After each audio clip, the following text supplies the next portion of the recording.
Dalam dunia yang serba digital ini, kita sering kali menemukan jawaban-jawaban instan atas setiap pertanyaan, termasuk dalam masalah agama. Banyak yang mengira fikih itu satu, kaku, dan seragam. Namun, benarkah demikian? Apakah fikih itu bersifat kepastian mutlak? Atau justru fikih itu bersifat dinamis dan luas? Kita akan membahas mengapa fikih bersifat kondisional dan situasional. Dan fikih tidak lebih dari sebuah dugaan-dugaan yang didasarkan pada dalil yang kuat, bukan sebagai kepastian yang mutlak. Dengan saya Indra Septiana, selamat datang di Denyut Semesta.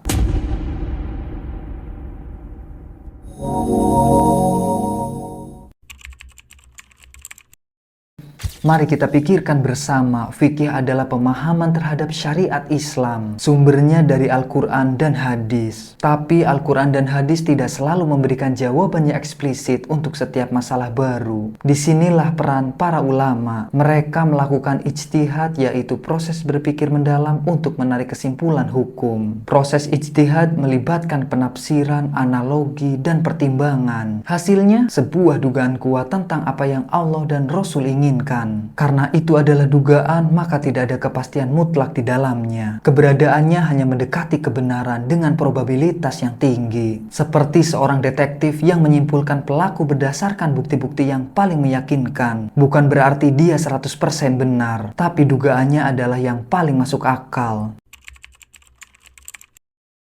Fikih bukanlah ilmu pasti seperti matematika, di mana 2 tambah 2 selalu 4. Sebaliknya, fikih lebih mirip dengan ilmu forensik atau kedokteran. Seorang dokter tidak bisa menyembuhkan semua pasien dengan satu resep yang sama. Diagnosis dan resepnya selalu tergantung pada kondisi pasien, termasuk usia dan riwayat kesehatannya. Begitu pula fikih, dalil-dalil utamanya memang tetap, tapi pemahaman terhadapnya bisa berbeda-beda. Perbedaan penafsiran ini melahirkan mazhab-mazhab besar, seperti Hanafi, Maliki, Syafi'i, dan Hambali. Perbedaan ini terjadi karena para ulama menggunakan metodologi yang beragam dan mempunyai dugaan terbalik berdasarkan pemahaman mereka terhadap dalil yang ada.